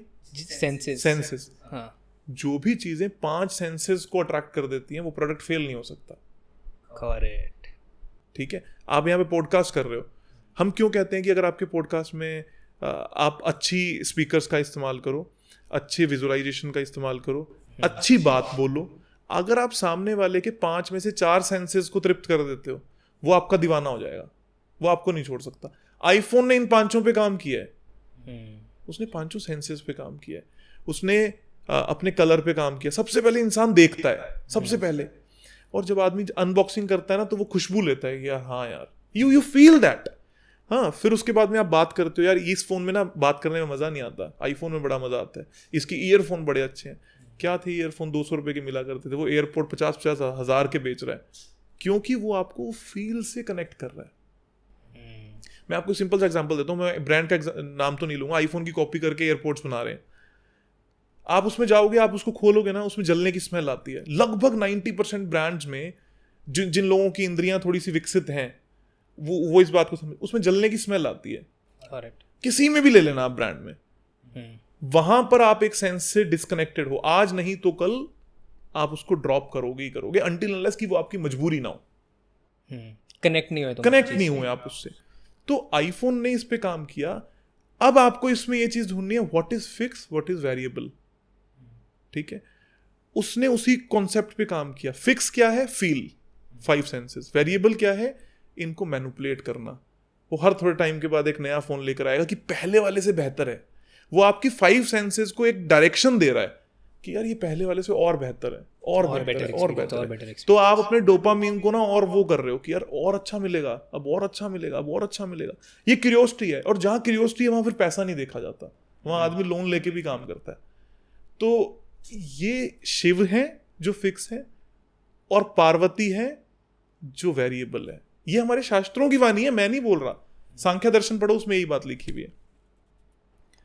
तो एनी टाइम व्हेन यू, आपकी बॉडी फिक्स हो गई एक बार के लिए, ये पुरुष है, कपड़े पार्वती हैं। जो लोग हैं, जो दुनिया है, वो प्रकृति यानी कि पार्वती यानी कि मां शिवा, शक्ति जिनको हम कहते हैं, इससे आकर्षित होते हैं। सोल फिक्स है। अब लोग मेरी सोल से कब कनेक्ट होंगे? जैसे आज आप मुझसे फर्स्ट टाइम मिले, आप मुझसे कब सोल टू सोल कनेक्ट होगे? जब हम एक दूसरे को वक्त दे देंगे, बातें करेंगे। अभी तक आपने क्या देखा? आपने इंस्टाग्राम देखा, आपने यूट्यूब देखा, आपने इधर उधर से जाना हमारे बारे में, तो वो सब क्या है? वेरिएबल्स हैं जिनसे आप अट्रैक्ट हुए। लेकिन आप टिकोगे मेरे पास तब जब मेरा फिक्स्ड सॉलिड है। तो हर वक्त जिसको पुरुष प्रकृति पता लग गया, जिसको शिव पता लग गए, उसको कोई हिला ही नहीं सकता। मैं शिव पुराण पढ़ता हूँ। मैंने थोड़े दिन पहले मेरी किसी से ऐसे बात हो रही थी, तो शिवलिंग के बारे में बात चली। अब फिर से वही बात आती है, कई मूर्ख यही बात बोलते हैं, जी आपकी छोटी सोच है कि आप सेक्स के बारे में बात नहीं कर सकते। हम सेक्स के बारे में क्यों नहीं बात कर सकते? हम करते हैं, हम कर सकते हैं, हमें सबको पता है। लेकिन इसका मतलब ये थोड़ी है कि हर चीज को हम सेक्स से जोड़ देंगे। That does not mean that ना। आप अगर ओपन माइंडेड हो तो इसका मतलब ये थोड़ी ना हर चीज को आप सेक्स से जोड़ दोगे। आप यही तो बोलोगे कि भाई मुझे भी तो पता लगना चाहिए। मैंने शिवलिंग के ऊपर एक बात कही जिसके ऊपर लोगों की काफी प्रतिक्रिया आई। मैंने कहा कि शिवलिंग जो है वो लिंग नहीं है। मैंने ये बात बोली, वो क्या है? शिव जी का स्वरूप है। शिव जी कैसे दिखते होंगे उसके बारे में वो बात कर रहा है। अगर मैं ये बोलूं कि इस कमरे में शिव कौन है, तो मैं अपने अंदर झांकूंगा कि फिक्स क्या है। जब मैं आंखों से देखना चाहता हूं शिव कौन है, तो मैं ऐसी चीज को देखूंगा जिसका चेहरा नहीं है, जो निराकार है, जिसको डिवाइड नहीं किया जा सकता, जिसको बनाया नहीं जा सकता, जिसको बिगाड़ा नहीं जा सकता। और फिर लोग मुझे पूछते हैं आप लिंग का मतलब कैसे चेंज कर रहे हो? अरे लिंग का मतलब ही स्वरूप होता है। स्त्रीलिंग का मतलब क्या है? स्त्री का स्वरूप। पुलिंग का मतलब क्या है? पुरुष का स्वरूप। आप अगर हम ये बचपन में सीखते थे ना स्त्रीलिंग और पुलिंग, कि एक मेल है एक फीमेल है, एक डॉग है और एक बिच है, हम ये सीखते थे ना कि एक मेल है एक फीमेल है। हाँ। हम कैसे बोलते? हम ये बोलते थे कि ये स्त्री का स्वरूप है, ये पुरुष का स्वरूप है। हम ये थोड़ी ना बोलते थे कि वो उसका लिंग है। तो ये लोगों की सोच है। फिर आप खुद इस बारे में आपको देखना चाहिए, हर चीज को ध्यान से समझो। लोग मुझे कहते हैं कि आप शास्त्र पढ़ के बारे में बात नहीं करते। मैं ये कहता हूँ कि समझ तो लो, पढ़ तो लो, पढ़ो, उससे भी पहले एक्सपीरियंस तो करो। क्या आपने शिव जी की मूर्ति देखी है आपने कभी? हाँ जी। उसमें स्नेक कहाँ पर होता है? गले में होता है। और शिवलिंग में स्नेक कहाँ पर होता है? बांध रखा होता है। हाँ। तो वो लिंग तो नहीं हुआ, गला ही हुआ। हाँ। अगर शिव जी के हम अपने गले में धारण करने वाली फोटो हमारे लिंग पे पहन सकते हैं? कभी नहीं ना। तो शिव जी को कोई क्यों पहनाएगा?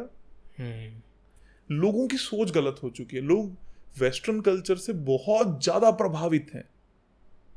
हम शिव पुराण पढ़ते ही नहीं। मैं साफ बोलता हूँ, शिव पुराण के 5th 6th 7th और 8th इन 4 अध्यायों में ये बात लिखी हुई है। पूरा शिवलिंग का वर्णन है। वो बोलते हैं ऐसी चीज जो फिक्स है, जिसको विष्णु नहीं ढूंढ पाए, जिसको ब्रह्मा नहीं ढूंढ पाए, वो शिव है। तो हम जब हमारा जन्म हुआ, हमारे माँ बाप का मिलन हुआ, हमारा जन्म हुआ, जन्म से लेकर मृत्यु, जन्म फिक्स, मृत्यु फिक्स, बीच की लाइफ वेरिएबल। ये शिव और पार्वती हैं। आप 24 घंटे उन्हीं के अंश हो। जो धर्म, जो लोग ये बात बोलें कि हम शिव और पार्वती से परे हैं, वो इंसान ही नहीं है, हो ही नहीं सकता, ये पॉसिबल ही नहीं है। ग्रेट। ओके, सो आप बात करते हो मैनिफेस्टेशन के बारे में बहुत ज़्यादा, और सोशल मीडिया पे बहुत कुछ चल रहा है। तो क्या एग्जैक्टली एक बार इसको एक्सप्लेन करो, और कैसे ये काम करता है, इसके क्या प्रिंसिपल्स है, और इसके क्या हर चीज़ के प्रोज एंड कॉन्स होते हैं। तो इसके क्या कुछ लोग गलत भी कर सकते हैं मैनिफेस्ट, या क्या होता है ये? मैनिफेस्टेशन बेसिकली अपनी थॉट्स को जीना, फील करना। मैनिफेस्टेशन लोगों को करनी नहीं आती, सोचते बहुत हैं। जैसे मान लो आप सोचो कि मेरे पास एक बहुत बड़ी गाड़ी होनी चाहिए। हाँ, ठीक है। और आप सोच रहे हो मेरे पास बहुत बड़ी गाड़ी होनी चाहिए, बहुत बड़ी गाड़ी होनी चाहिए, बहुत बड़ी की क्या परिभाषा है? कोई भी नहीं है ना। आप ये सोचो कि मेरे पास रोल्स रॉयस होनी चाहिए। रोल्स रॉयस दिखती कैसी है? रोल्स रॉयस फील कैसे करती है? रोल्स रॉयस की खुशबू कैसी? 5 सेंसेस के बारे में जान लो रोल्स रॉयस की। जानो, पहले उसकी इमेजेस निकाल लो, उसकी खुशबू के बारे में पढ़ो, और फिर उसको दिन ही दिन मानने लग जाओ। Even you are sitting in Alto, feel that you are in Rolls Royce. बहुत ही अगेन गिमी की बात लगती है, लेकिन गाड़ी आती है। मैंने कई बार बात करी है। जब आज से 6 साल पहले की बात है, मेरे पास वैगनार होती थी, फिर रिड्ज होती थी, फिर मेरे पास होंडा सिटी आई, फिर मेरे पास फॉर्च्यूनर आई, फिर मेरे पास थार आई, फिर मेरे पास अभी डिफेंडर आ रही है, बीच में जी वैगन रही, और अब फिर से जी वैगन आएगी। और मैंने ये सोचा था कि 2022 में मेरे पास 5 करोड़ की गाड़ी होगी, हो गई। अब ये सोचना अकेला नहीं है, मैंने उस वक्त इस ख्वाब को जिया था। मेरे को याद है, मैं एक जॉब किया करता था एक कंपनी में, तो मैंने वहां पर एक स्टिकी नोट होते हैं ना, वो लगा रखे थे, उस पर लिखा जी वैगन इन 2023। हाँ। 10 साल पहले मैंने वास्तु का सफर शुरू किया था। 2-3 साल तक तो मेहनत ही कर रहा था, जॉब तो चल ही रही थी दिल्ली में, 10,000-12,000 रुपए की जॉब थी। अब वो एक लड़की मेरे कंधे पर आके बोलती है, यार भाई, हाँ, हमारे बस की बात नहीं है, ये बॉस ले लेगा तेरे लगाए हुए स्टिकर से, लेकिन तू नहीं ले पाएगा। मैं कहा, इस दुनिया में अगर बॉस कुछ कर सकता है ना, तो हम भी कर सकते हैं। और मैंने कहा, कुछ नहीं तो इस ख्वाब को जीने में बड़ा मजा आ रहा है, तू जीने तो दे। और उसने कहा, तेरे को पता भी है जी वैगन होती कैसे? मैं कहा, बुलेरो जैसी दिखती है, लेकिन कुछ तो है उस गाड़ी में जो मुझे अट्रैक्ट करता है। तो उसने बोला कि ठीक है, कैसे दिखती है? मैंने 2 मिनट में उसको सारा अपना फोन निकाला, दिखाया, देख ऐसी दिखती है, ये रंग होगा, ये होगा, ऐसा होगा, ऐसा होगा। उसने कहा 6 साल 5 करोड़ रुपए 6 साल में कमाने बहुत मुश्किल है। हाँ। मैंने कहा मेरे को नहीं पता ये थॉट कहाँ से आया है, 6-7 सालों में 7 सालों में कमाने बहुत मुश्किल है, बट सब हो गया। पावर ऑफ मैनिफेस्टेशन क्या है? जब मैं यहाँ बैठा बैठा ये सोचूं कि मेरी गद्दी राजगद्दी है, ये मैनिफेस्टेशन है। सेल्फ डाउट का ऑप्शन नहीं हो सकता मैनिफेस्टेशन में, और जिसके घर का वास्तु सही नहीं है वो मैनिफेस्ट नहीं कर सकता। सो मैनिफेस्टेशन के लिए क्या है? स्पेसेस हैं। हमारे जो मंदिर हैं वो मैनिफेस्टेशन को क्रिएट करने के लिए स्पेसेस हैं। ओके, सो जैसे वास्तु काम करता है कि यार मेरे को ये करना है, तो आप उसके हिसाब से वो चीज़ डिज़ाइन कर दो, वहाँ पे इंटीरियर रख दो और XYZ वो कर दो।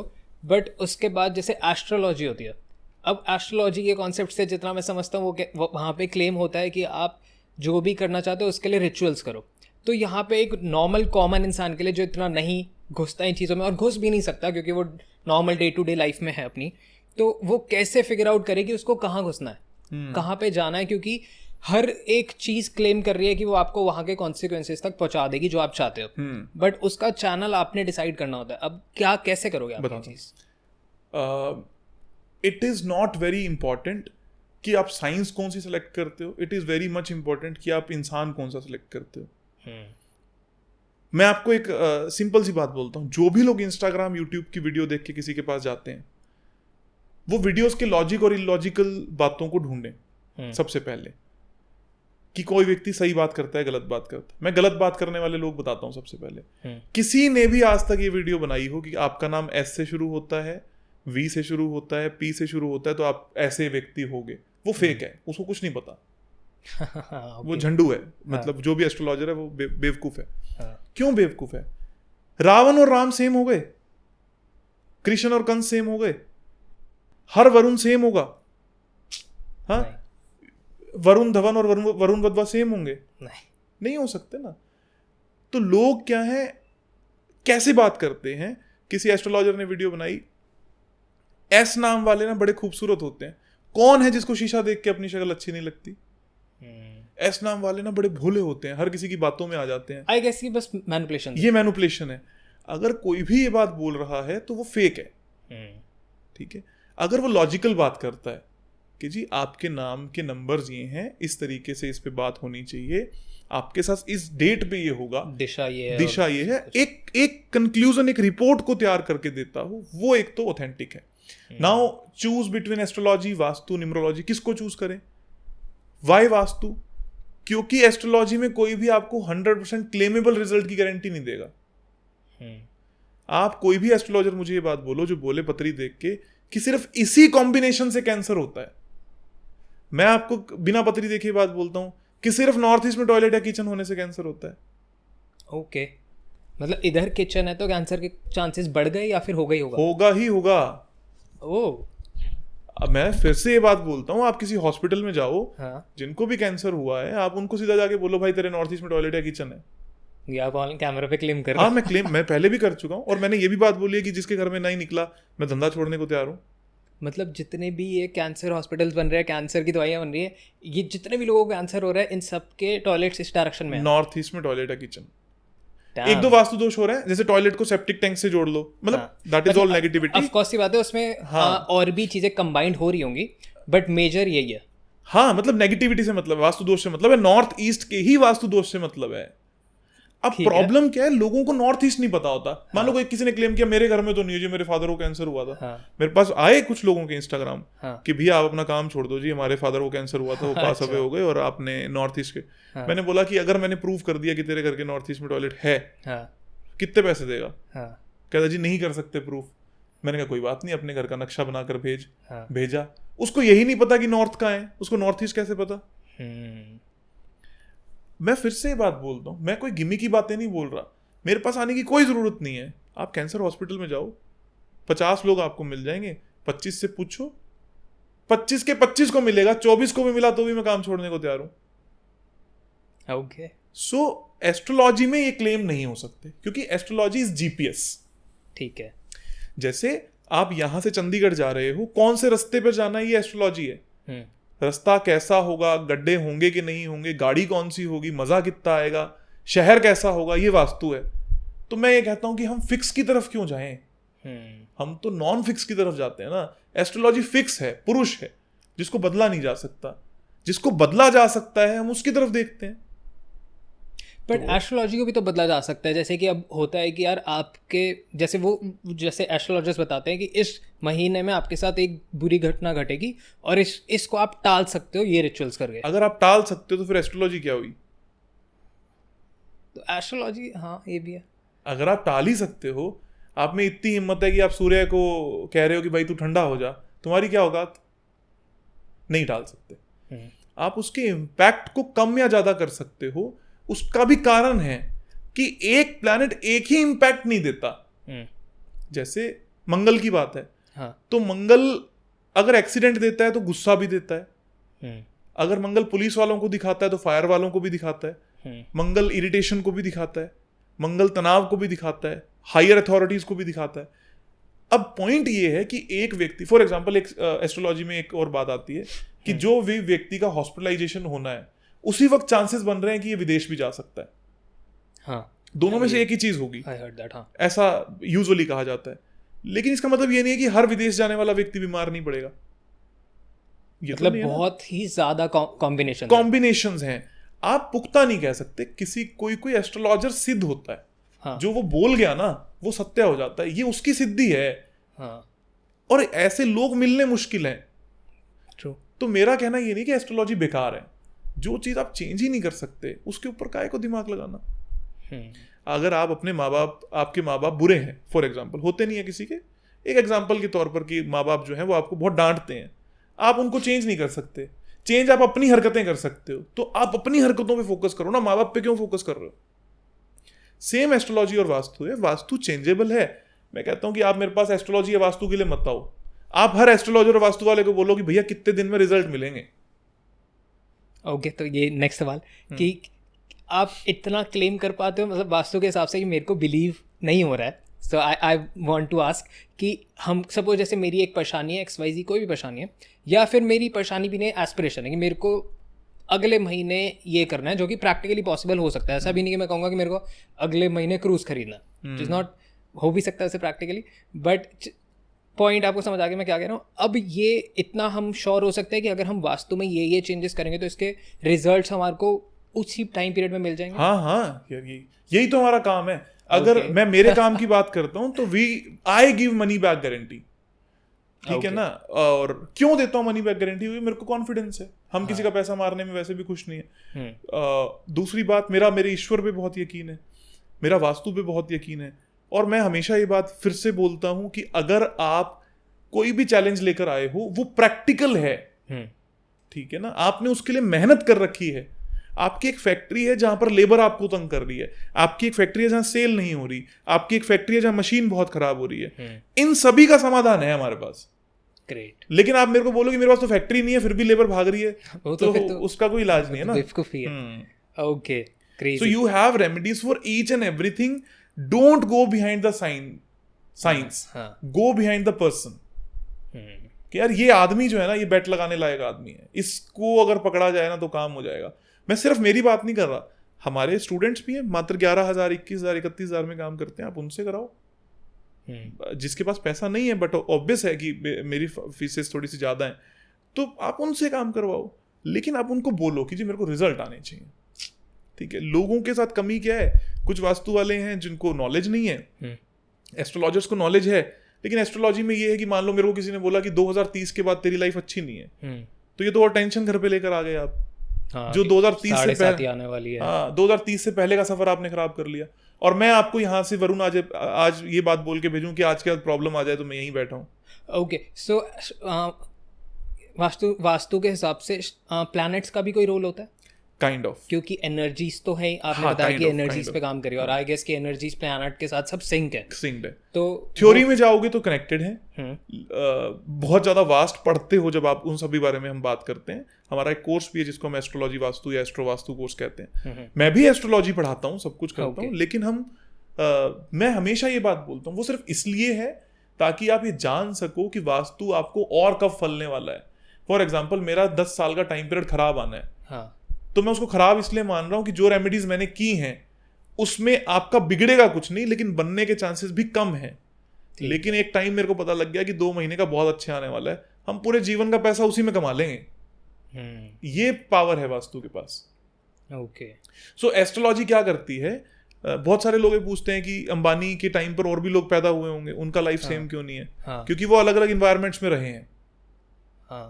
तो रहने का ज्यादा प्लेटफॉर्म मिलता है। दूसरी बात, एक रेहड़ी वाला है जो बेचारा सेब बेच रहा है, दूसरी तरफ उसी के फ्लैट में सेम वास्तु वाले ने काम किया, ऊपर एक आईफोन बेचता है। दोनों की कुंडली में दोनों का बर्थ डेट भी सेम है, चलो मैं यहां पर भी आ जाता हूं, सब कुछ सेम है, दोनों के जीवन में पैसा एक ही दिन आएगा, लेकिन एक रेडी वाले को मिलेगा 50 रुपया, उसको मिलेगा 500 रुपया। कर्म के अकॉर्डिंगली 100% रिजल्ट दिलवाना वास्तु का काम है। कर्म क्या करना, कैसा करना, एस्ट्रोलॉजी का काम है। परफेक्ट। और न्यूमरोलॉजी का क्या कॉन्सेप्ट है? न्यूमरोलॉजी तो भारतीय साइंस ही नहीं है। हाँ, मैंने पढ़ा। और न्यूमरोलॉजी बेसिकली इस बारे में बात करती है कि आपके जो नंबर्स हैं और उसके नेम की अलाइनमेंट हो जानी चाहिए। वो भी नॉन लिविंग थिंग्स पे आई गेस। नहीं, जैसे मान लो वरुण वधवा आपका नाम है, तो आपकी जो डेट ऑफ बर्थ है उससे आपका नाम अलाइन हो जाए, इतना बहुत है। इससे ज्यादा न्यूमरोलॉजी पे फोकस नहीं करना चाहिए। कुछ लोग ना न्यूमरोलॉजी के लेके बहुत सीरियस हो जाते हैं कि यार नेम चेंज करने से बहुत बड़ा कुछ हो जाएगा। हो सकता है, लेकिन सिर्फ नेम चेंज करने से बहुत बड़ा कुछ नहीं होगा। कुछ ना कुछ और करना पड़ेगा, सिर्फ नेम से कुछ नहीं होगा। नेम फेम के लिए एक अलाइनमेंट जरूरी होती है, ब्रांड मेकिंग के लिए जरूरी होती है, उससे ज्यादा कुछ नहीं।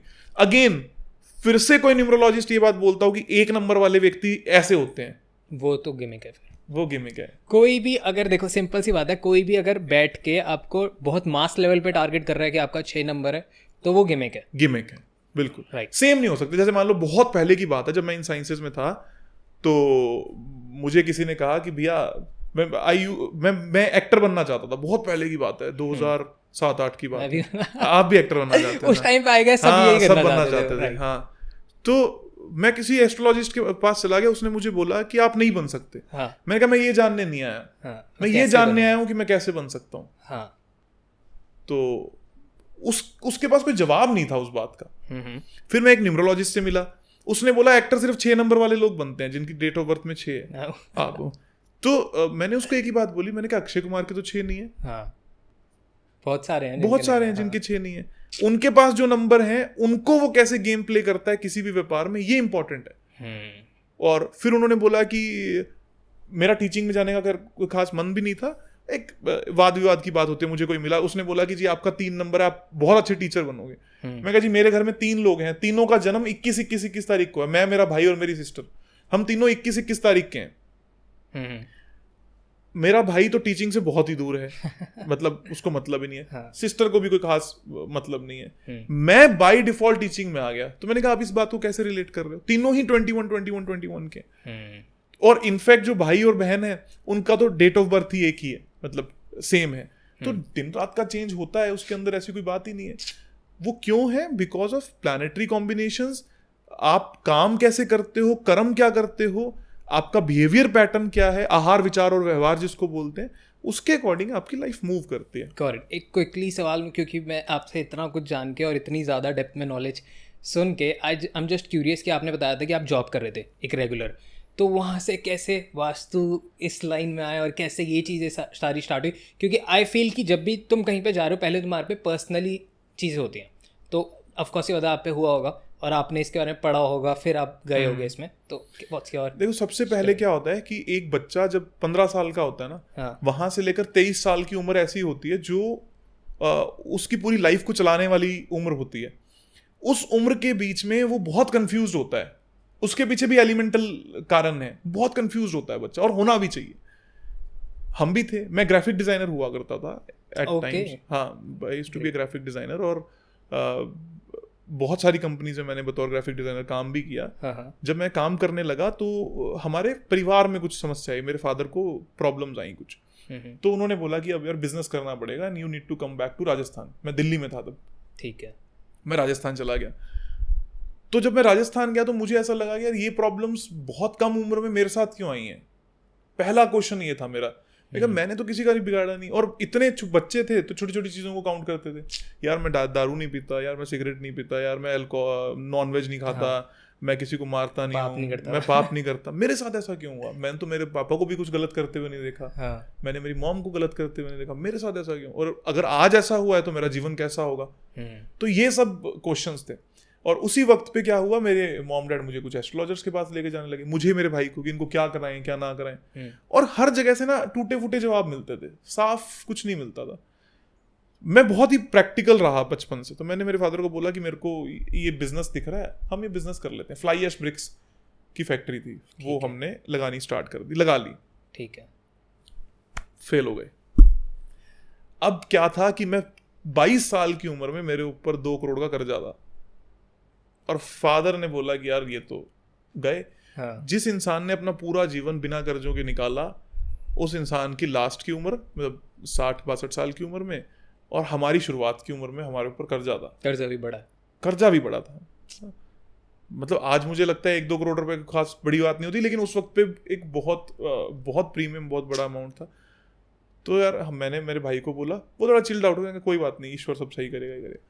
मैंने इसके रीजंस ढूंढने स्टार्ट किए। मैंने कहा क्यों, मतलब बिना रीजन के इस धरती पे कुछ होता होगा, हो सकता है होगा, लेकिन क्या मुझे रीजन मिल सकता है? फिर दूसरी बात ये वही वाली दिमाग निकल के आती है, यार अंबानी क्या लिखवा के लेके आया है? हमारे पास तो एक गाड़ी नहीं है, 2 करोड़ का कर्जा, और उसके पास तो कहते हैं कि करोड़ों रुपए की गाड़ियां होंगी। तो यार हम कहाँ रह गए, क्यों रह गए? फिर मैंने ऑब्जर्वेशन स्टार्ट करी। सबसे पहली ऑब्जर्वेशन ये हुई कि यार हमारे शहर के लोग जो हैं वो कितनी आगे बढ़े हैं। हमारे शहर में कोई आदमी है जो बहुत कामयाब हो गया? नहीं हुआ। तो यार शहर में कोई कमी है। फिर देखा कि हमारी जो गली है, इस गली में कितने लोग अच्छे हैं, उनके दिशाएं कैसी हैं, उनके घर कैसे हैं, कोई कैसे काम करता है, कोई अमीर क्यों है, कोई गरीब क्यों है। तो दिमाग दौड़ने लगा। और उसी वक्त पे मेरे एक अंकल हुआ करते थे, ही इज नाउ 78-79। वो मिस्त्री थे, मिस्त्री समझते हो? हाँ। जो मकान बनाते हैं वो थे। और उस आदमी की नेटवर्थ इस वक्त पे 8-9 करोड़ रुपए की होगी। वो 60 साल की उम्र तक मिस्त्री थे। फिर कैसे हुई? उन्होंने वास्तु अपनाया। वो आदमी मेरे को मिला आज से 10-12 साल पहले, और जब उनकी उम्र 68-69 रही होगी। वो मेरे घर पे है, बिल्कुल वृद्ध। कहते बेटा ये जो तेरी सीढ़ियां बनी हुई इनको तोड़ के उधर कर दे। मैंने कहा यार अंकल थैंक यू, आप खुद तो बूढ़े हो, सटके हुए हो, और आप हमारा पहले तो पैसा भी नहीं है, और ऊपर से ये सीढ़ियां और तोड़ के उधर कर दे। मैं कहा जी मैं तो नहीं करूंगा, ये मेरी मम्मी बैठी है, आप इनको बनाओ। और 2 करोड़ के ऊपर 2 करोड़ 10 लाख का कर्जा हो जाएगा, मतलब 10 लाख और जोड़ के चले जाओगे आप। तो वो अंकल कहते बेटा तू तो बड़ा जिद्दी है। मैंने कहा अंकल आप बूढ़े हो गए हो, आप थैंक यू, इन सब बातों में कुछ नहीं रखा। वो कहता अगर तू सीढ़ियां तोड़ के देखे ना तो तेरा जीवन देख लेना। मैंने कहा यार बड़ा यार डेयरिंग आदमी है। मैंने कहा अंकल आप मिस्त्री हो कहीं इसलिए तो नहीं कह रहे? कहता यार मेरे पास टाइम नहीं है, मैं बहुत अमीर हो गया हूँ, अब मैं मिस्त्री नहीं हूँ, तेरा घर बनाया था मैंने बचपन में। मैंने कहा चलो कोई बात नहीं, क्या करें? कहते तू मेरे को अपनी फैक्ट्री लेके चल। देखो किस्मत, जब आपका भाग्य बदलना था, जिसको मैं एस्ट्रोलॉजी कहता हूँ, उसके अगले दूसरे तीसरे दिन हमारी फैक्ट्री के बाहर से कोई ट्रैक्टर वाला जा रहा था, निहायत ही गरीब इंसान जिसके पास खुद कुछ नहीं है। वो आया कहता जी आपकी फैक्ट्री का वास्तु बिगड़ा हुआ। मैं क्या तू खुद तो यार तेरे पास खुद के पास कुछ है नहीं, तू मुझे ज्ञान दे रहा है। कहता आप एक काम करो, आपकी फैक्ट्री में जो बाहर ट्रांसमीटर लगा हुआ है ना, इसके बीच में एक तांबे की पत्ती डाल दो। अच्छा, ऐसा ही रिएक्शन मेरा था। मैंने कहा यार ये क्या करवा रहे हो, तांबे की पत्ती डाल दो। पर फैक्ट्री थी, तांबे की पत्ती पड़ी थी, मैंने डाल दी। मेरा और मेरे पार्टनर का डिस्प्यूट चल रहा था बहुत तगड़ा। अगले दिन वो आया, वो चेंज, मैं चेंज, हमारी लड़ाई होनी बंद हो गई, बिल्कुल जीरो हो गई। और हम इस बारे में बात कर रहे हैं कि यार फैक्ट्री चलेगी, पर अभी भी ऐसा कुछ नहीं हुआ था जिससे यकीन बन जाए। दूसरे तीसरे दिन वो अंकल आ गए। वो अंकल आगे मेरे को कहते कि तेरा जो माल यहाँ पड़ा है ना, इसको यहाँ से निकाल। मैं अंकल ऑर्डर होंगे तो निकालेंगे ना, ऑर्डर ही नहीं है। कहते चल तू गेट खोल ले। मैंने कहा ठीक है। वैसा विद इन 3 days मेरे पास फैक्ट्री में माल ही नहीं था, सब सोल्ड आउट था। आज वो फैक्ट्री, कुछ क्रेजी नहीं लगा आपको कि क्या हो रहा है? वो मतलब वो जो दिन था ना मेरे लिए ऐसा था, मैं लिटरली उन अंकल के पास गया, उनके पैर पकड़े और मैं बहुत रोया। मैंने कहा जी मेरे से बहुत बड़ी गलती होगी। मैं कहा आप जादूगर हो? कहता मैं जादूगर नहीं हूँ, वो ऊपर वाले ने गेम चेंज करके भेजा है, वो जादूगर है। और वो अपने हाथ में कंपास लेकर चलते थे 24 घंटे। और अब लास्ट में उन्होंने पूरे घर का वास्तु मुझसे करवाया। उन्होंने जब मेरी फैक्ट्री का इतना चेंज बताया, सब सामान बिक गया, तो मैं और मेरा भाई ये देख रहे हैं कि यार ये कुछ तो गेम चेंज रहा। मेरे भाई ने मेरे को बोला पढ़। मैंने कहा ठीक है जी यार पढ़ते हैं। मैंने किताबें मंगाई, पढ़ना स्टार्ट किया। मैंने जितने हमारे शहर के अमीर लोग थे, गांव में क्या होता है, आप किसी के घर में एक्सेस मिल जाती है आपको बड़े आराम से, मैं उनके घर में जाना स्टार्ट कर गया कि इसकी किचन कहाँ है, इसकी टॉयलेट कहाँ है, इसकी, और फिर मैं वो नोट्स बना के अंकल के पास चला जाता था कि यार अंकल देखना, कहते देखिए इसलिए अमीर है क्योंकि इसकी किचन यहाँ है। तो आपने उन लोगों से बात की कि आपने उन्होंने? नहीं। अच्छा इतना भी डिटेल में नहीं गए। हाँ मतलब किसी को वहम नहीं डाल के आ सकते ना कि हम क्यों आए हैं। मैं तो वैसे ही अच्छा, और भाभी चाय पिलाओ, क्या है, क्या चल रहा है बच्चों के, ऐसा ही होता था। तो उन्होंने बोला, मैंने कहा यार इसकी किचन वहाँ है, अच्छा ये है, ये काम है, इसके पास बहुत पैसा है यार, इसकी एंट्रेंस यहाँ है। अलग अलग थ्योरीज भी बिल्ड करनी स्टार्ट कर दी। फिर मैं उन अंकल के पास गया, अंकल कहते कि ना तू इसी काम के लिए बना है, होगी कोई जुबान पे बात। मैं कहा अंकल मैं ये नहीं करूँगा, मेरी फैक्ट्री चला दो यार, खत्म करो बात को। कहते तेरी फैक्ट्री तो चल ही गई बेटा। मैंने कहा ऐसे नहीं, मतलब दिक्कत नहीं आनी चाहिए अब कोई। कहते ठीक है कोई दिक्कत नहीं आएगी, तू मेरे पास रोज 1 घंटा आया कर और मैं तेरे को वास्तु सिखाता हूँ। उन्होंने लिया कॉपी पेन और मुझे को वास्तु सिखाना स्टार्ट कर दिया। मैंने अपने आस पास के कम से कम 150 से 200 मकान वास्तु कर दिया फ्री। आपको प्रॉब्लम है मेरे पास आ जाओ, मैं फ्री में काम करूँगा। करते करते करते करते पूरे शहर में नाम हो गया। कहते यार ये तो कुछ करता है, लड़का आता है कुछ करता है और तगड़ा करता है कुछ। फिर मेरे को सिम्टम्स मिल गए कि यार ये 1000 केस ऐसे हैं जिनमें सबको हार्ट अटैक आया है और इन सबके घर में एक ही सिम्टम है, पैटर्न दिखने लगा। वैसे ही कैंसर का पैटर्न दिखा, और जब पैटर्न दिखे ना तब ये बात समझ में आई कि यार ये मामला कुछ और है, अब इस पे बात करनी चाहिए। And that day I took a chance कि मेरे को अब वापस दिल्ली जाना है। फैक्ट्री मेरी चली गई थी, मैंने मेरे भाई को बोला फैक्ट्री आज के बाद तेरी। अभी भी चल रही है? बहुत बढ़िया, नंबर 1 पे हम। परफेक्ट। फ्लाई ऐश में ग्रेट। तो हमारी वो फैक्ट्री चलने लगी, तो मैंने मेरे भाई को बोला कि यार तू एक काम कर, अब तू संभाल। कहता फैक्ट्री चल रही है, तू छोड़ के जा रहा है? मैं कुछ भी नहीं लेके जाऊंगा, मैं खाली आ जाऊंगा दिल्ली, और अब उड़ान कुछ और होगी। वो कहता है चल कोई बात नहीं, बचपना ही है वो। मैं कहा नहीं भी होगी तो वापस आ जाएंगे। अगर वास्तु में दम होगा तो मैं कामयाब क्यों नहीं होऊंगा? या तो दम होगा नहीं, और अगर ये तेरी फैक्ट्री चला सकती है तो ये मेरा घर भी चलाएगी। तो मैं दिल्ली आ गया, और मैं दिल्ली आने के बाद मैंने यहाँ पर लोगों का वास्तु करना स्टार्ट किया, धीरे धीरे फ्री, बहुत फ्री में गया। मेरी आदत क्या थी उस वक्त पे, मैं आज भी अपने स्टूडेंट्स को हमेशा ये बात बोलता हूँ कि 50-100 लोगों को अपनी आदत डाल दो। मैं आपके घर का काम फ्री में कर दूंगा, जब आपको रिजल्ट आ जाएंगे उसके बाद मैं आपका फोन नहीं उठाऊंगा। बहुत ही सिंपल। हाँ वो भागे आएंगे। उसके बाद उनको मेरे को पैसा देना ही पड़ेगा। तो यहाँ से मेरी पैसों की जर्नी स्टार्ट होगी, बीइंग कॉमर्शियल। फिर मेरे को एक अंकल मिले, उन्होंने अपना वास्तु कराया, और उन्होंने मेरे को पहली बार 21,000 रुपये दिए कि यार ये 21,000 रुपये पकड़, इससे कम फीस नहीं लेनी किसी से। तो बड़ा अच्छा लगा। मैंने कहा यार ये बात भी ठीक है। और उस वक्त पे 21,000 बहुत होते थे, पूरा महीना निकलता था। तो धीरे धीरे करते करते जर्नी बड़ी होती चलेगी। और अब आप खुद नहीं बोलोगे बट पूछना जरूरी है, हाईएस्ट कितना किया आपने, जो हमने पॉडकास्ट में बताया था? हाईएस्ट हमने, मतलब मैंने 21 करोड़ रुपए भी चार्ज किए हुए हैं। और मतलब पैसा देखो, अभी हाल फिलहाल मेरी एक यूके की फैक्ट्री की विजिट होगी, पैसा वहां पर भी अच्छा मिलेगा, बहुत अच्छा मिलेगा। अगेन पॉइंट ऑफ व्यू यही है कि वहां पर आप जब बिजनेस चला रहे हो, वो हजारों करोड़ के बिजनेस हैं, वो व्यापारी आपको बिजनेस चलाने का पैसा दे रहा है। वो एक सीईओ, सपोजिंगली एक सीईओ जिसकी सैलरी 20 लाख रुपए महीना है, 15 लाख रुपए महीना है, 10 लाख रुपए महीना है, और वो 5 साल के लिए काम करता है, वो व्यापारी ऐसे तोलते हैं आपको कि यार ये 5 साल के 5 करोड़ रुपए वहां लगने थे, इस बच्चे को दे दो। तो वो वन टाइम फीस नहीं होती, वो एक प्रोजेक्शन फीस होती है, और वो अच्छी अमाउंट्स की फीस होती है। बट हाँ, मतलब वो सफ़र काफ़ी आगे निकल गया। मतलब अब तो फीस स्ट्रक्चर्स के ऊपर बात ही नहीं होती। बॉलीवुड के कई सेलिब्रिटीज आते हैं, तो मेरा फ्रंट यही रहता है कि जी प्रॉब्लम आपकी फीस में भी, अगर सॉल्व नहीं होगी वो कॉन्फिडेंस आ गया ना। हाँ, हमको पता है यार 100% रिजल्ट देंगे अगर आप प्रैक्टिकल हो। हाँ वो तो है ही। हाँ, कोई बेतुकी बात लेके आएगा तो हाँ, नहीं हो पाएगा। ओके, जस्ट क्विक सेगमेंट हम आपसे ही स्टार्ट कर रहे हैं। सो हम इसमें एडॉन टॉक्स की एक कम्युनिटी है, और वहाँ पे बहुत सारे लोगों से हम स्टार्ट करें, तो हम आपसे सवाल पूछते हैं कि जैसे अब किसी का सवाल है कि how to attract positive energy and get a job, ये ऋतिक जी ने पूछा है। नॉर्थ डायरेक्शन है आपके घर की, घर के सेंटर में खड़े हो जाएं, कंपास निकालें, नॉर्थ डायरेक्शन की तरफ देखें, कंपास बताओ। आपके हाथ में आप कंपास निकालें, नॉर्थ डायरेक्शन को पॉइंट आउट करता है आपका कंपास, वहां पर देखें, वहां पर एक स्पॉटलाइट, मतलब वहां पर थोड़ी सी रोशनी कर दें, उस दिशा को साफ रखें, वहां पर एक मनी प्लांट लगा दें, कुछ ही दिन में आपकी जॉब लगेगी। ओके गायत्री जी ने पूछा रूम के हिसाब से मेरा बेडरूम का जो बेड है नॉर्थ में है या साउथ में रखा जा सकता?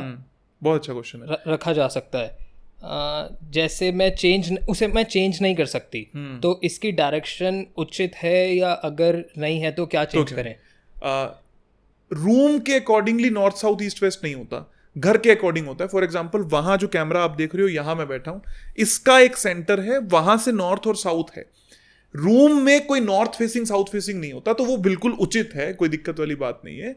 आप इस बात को ऐसे लिखने की कोशिश करो कि मुझे ये प्रॉब्लम आ रही है, तो मैं आपको ये बता सकता हूं कि वो प्रॉब्लम किस कारण से आ रही है। और इनफैक्ट अगर यहां से एक बात भी चली है, जो भी व्यक्ति को कोई प्रॉब्लम हो वो अपनी रील बनाए अपनी प्रॉब्लम्स की और मुझे इंस्टाग्राम पे टैग कर दे, मैं वहां पर भी रिप्लाई कर दूंगा कि किस कारण से प्रॉब्लम आ रही है। परफेक्ट। किसी ने पूछा, और ये भी अच्छा है, कि वो पीजी में रहते हैं। अब पीजी में वो ज़्यादा चेंजेस नहीं कर सकते, रिस्ट्रिक्टेड है, या रेंट हाउस में रह रहे हैं लोगों के साथ, तो उधर लेजीनेस और बड़ी एक्सेसिव स्लीप हो रही है उनको, मतलब बहुत ज़्यादा सो रहे हैं और लेजीनेस बहुत है। बहुत ही आसान सी रेमेडी है। कॉपर का पिरामिड मिलता है मार्केट में, अमेजन पे आपको बड़े आराम से मिल जाएगा। कॉपर का पिरामिड लें, जहां पर भी आप सोते हैं उस बेड के आसपास कहीं नीचे उसको प्लेस कर दें, या स्टडी टेबल पे प्लेस कर दें, जो भी आपके आसपास कोई व्यवस्था हो वहां प्लेस कर दें। वहां पर भी नहीं कर सकते तो रात को कोई पानी का ग्लास लें जो मेटल का हो, चाहे स्टील हो, एल्यूमिनियम हो, कॉपर हो, उसमें पानी भरें, उस कॉपर के पिरामिड को उसके ऊपर रख दें और रोज सुबह उसको पीना स्टार्ट करें, थोड़े दिन के अंदर आलस खत्म हो जाएगा।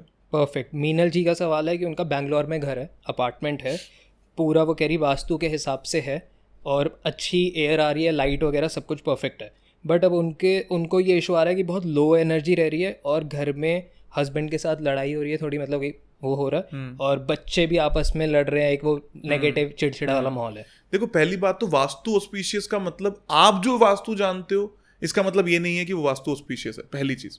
दूसरी बात, घर में एयर आना, हेल्थ इश्यूज भी है। हाँ, घर में एयर आना या सूर्य पूरा अच्छे तरीके से आना, ये भी वास्तु दोष हटे हुए हैं, इसको डिनोट नहीं करता। आपकी एंट्रेंस नॉर्थ ईस्ट की है, आपका घर बहुत अच्छा हो गया, ये भी वास्तु के अंतर्गत नहीं आता, मतलब पॉजिटिविटी में नहीं आता। द पॉइंट इज, जो प्रॉब्लम रिलेशनशिप की आपको आ रही है, दैट इज बिकॉज आपके घर की एक डायरेक्शन है जिसको हम कहते हैं साउथ वेस्ट, वहां पर ग्रीन कलर होने से, और जितना मैं फील कर पा रहा हूं वहां पर आपके घर में प्लांट्स होंगे, इसके कारण आपको रिलेशनशिप की और झगड़ों की समस्या आ रही है। आप उनको हटाएंगे, रिमूव करेंगे उस हरे रंग को, तो आपके रिलेशनशिप अच्छे हो जाएंगे। और अच्छे करने हैं तो उसी डायरेक्शन में जहां पर साउथ वेस्ट की मैं आपको बात कर रहा हूं, वहां पर अपने फैमिली की फोटोग्राफ लगाने से आपके रिलेशनशिप और अच्छे हो जाएंगे। एक सुनील जी का सवाल है कि किसी भी काम में कॉन्फिडेंस ही नहीं आ रहा और जो भी कर रहे हैं उसमें कंसिस्टेंट नहीं हो पा रहे। अपने घर की south of south east direction होती है, मतलब अग्निकोण साउथ ईस्ट और साउथ 0 डिग्री साउथ जिसको हम कहते हैं, इनके बीच में एक डायरेक्शन बनती है साउथ ऑफ साउथ ईस्ट। इस डायरेक्शन में अपनी खुद की फोटो लगा दें, पहले तो आपका कॉन्फिडेंस बड़ा अच्छा हो जाएगा। और किसी भी चीज में अड़चन आने के लिए पूरा वास्तु देखना जरूरी होता है कि entrance, toilet, kitchen, colours, bedroom कहाँ कहाँ पर है और वो अड़चन क्यों आ रही है, तभी उसका पूरा जवाब दिया जा सकता है। लास्ट किसी ने पूछा है कि पैसे जो सेव करते हैं, जैसे सेविंग बॉक्स वगैरह होता है, तो वो कौन सी डायरेक्शन में होना चाहिए घर की? ईस्ट साउथ में या वेस्ट साउथ में, या कोई और भी होती है? वेस्ट में। The best direction is west, exact west corner आपके घर का जो बनता है, वहां पर अगर आपका लॉकर होता है, वाइट कलर का लॉकर हो, उसके अंदर अगर आप अपना पैसा रखते हो या सोना चांदी रखते हो, प्रॉपर्टी के पेपर रखते हो, उसमें हमेशा इंक्रीमेंट मिलता है। अच्छा, ये भी एक सवाल जो मेरे को आया, जैसे कि अब नॉर्थ ये साइड में है और मेरा कॉर्नर जो है वो नॉर्थ वेस्ट में हो रहा है, तो वो घर का north east west south consider होता है या north east west south overall consider होता है? दोनों एक ही बात है। अच्छा, हाँ, वो घर का ही कंसिडर होगा। For example, this is my home, हाँ, ये मेरा पूरा घर है, यहाँ से मेरी एंट्रेंस है, हाँ, और मेरा नॉर्थ यहाँ है, हाँ, हम इस पूरे घर का एक सेंटर लेंगे, नॉर्थ तो यहीं रहेगा ना, हाँ, नॉर्थ, साउथ, ईस्ट और वेस्ट, और ये नॉर्थ ईस्ट हो जाएगा, ये साउथ वेस्ट हो जाएगा। ऐसे ही आपको देखना है। ठीक है। एक किसी ने मजाक में पूछा कि when will I die, but मेरे को इससे ये सवाल आया कि जैसे एस्ट्रोलॉजी में लोग क्लेम करते हैं कि वो पता कर सकते हैं, एक डेट भी निकाल सकते हैं, तो ये गिमिकी क्वेश्चन है या क्या होता है? पहली बात तो जैसा इन्होंने लिखा कि अब ये कब मरेंगे, बहुत बहुत लंबी उम्र है, कोई दिक्कत वाली बात नहीं है। दूसरी चीज ये कि इस चीज को कोई नहीं बता सकता, एस्ट्रोलॉजी भी नहीं बताती। टेंटेटिव आइडिया लगता है लाइफ में मेजर प्रॉब्लम देखने का, पर डेथ कोई नहीं बता सकता, ना ही कोई वो शिव जी के हाथ में है, वो शिव के हाथ में, बिल्कुल। ओके, लास्ट सवाल सबसे मेरा यही रहता है, आपसे भी ये रहेगा कि how was I as a host, कैसा रहा आपका डॉन टॉक्स पे एक्सपीरियंस? बहुत बढ़िया, बहुत फ्रेश और एक्सेप्टेबिलिटी जो मुझे सबसे अच्छी बात लगी, that you also want to learn, तो बहुत बेस्ट पार्ट होता है। समटाइम्स हम बहुत जगह पर इंटरव्यू देते हैं तो फोकस रहता है इंटरव्यू ही रहे या हम वायरल कंटेंट को ही बिल्ड करें, लर्निंग फेज भूल जाते हैं कि हमें भी कुछ सीख लेना चाहिए। That was very the best part of you, और ये रहा तो you learn a lot.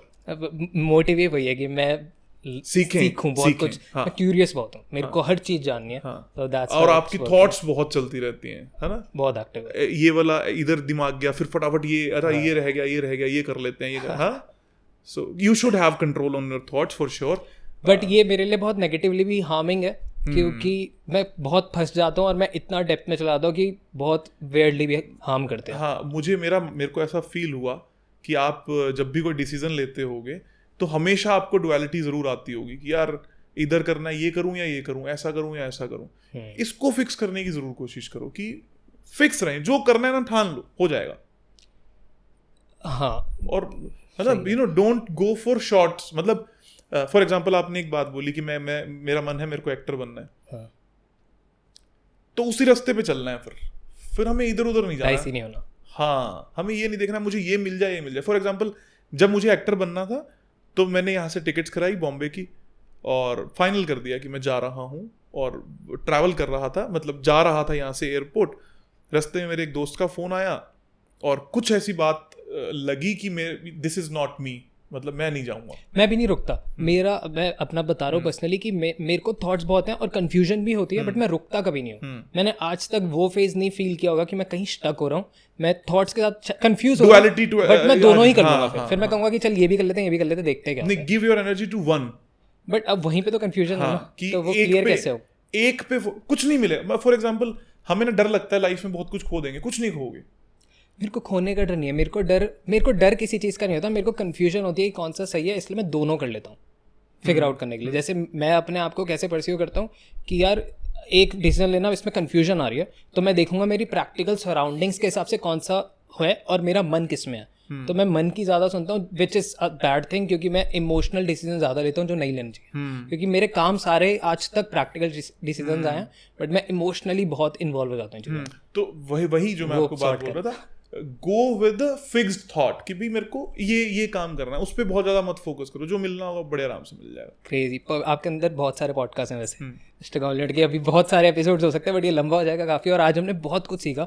So thank you so much, thanks for being on Dawn Talks. मेरे को पर्सनली बहुत मजा आया। Thank you thanks for watching this episode यहाँ तक। अगर आप ये आधे घंटे 1 घंटे या जितना भी देर का ये एपिसोड है आप देख के यहाँ तक आए हैं, तो प्लीज़ हमारे को फीडबैक दो कि जिससे हम इम्प्रूव करें कि क्या इसमें ऑडियो की गलती थी, मैं गेस्ट को रोक रहा था, इंटरप्ट कर रहा था, या फिर कुछ भी XYZ जो आपको लगता है कि यार हम इम्प्रूव कर सकते हैं, क्योंकि आपने ही देखना है इवेंचुअली, लास्ट में आपने ही देखना है, ये आप ही के लिए बन रहा है।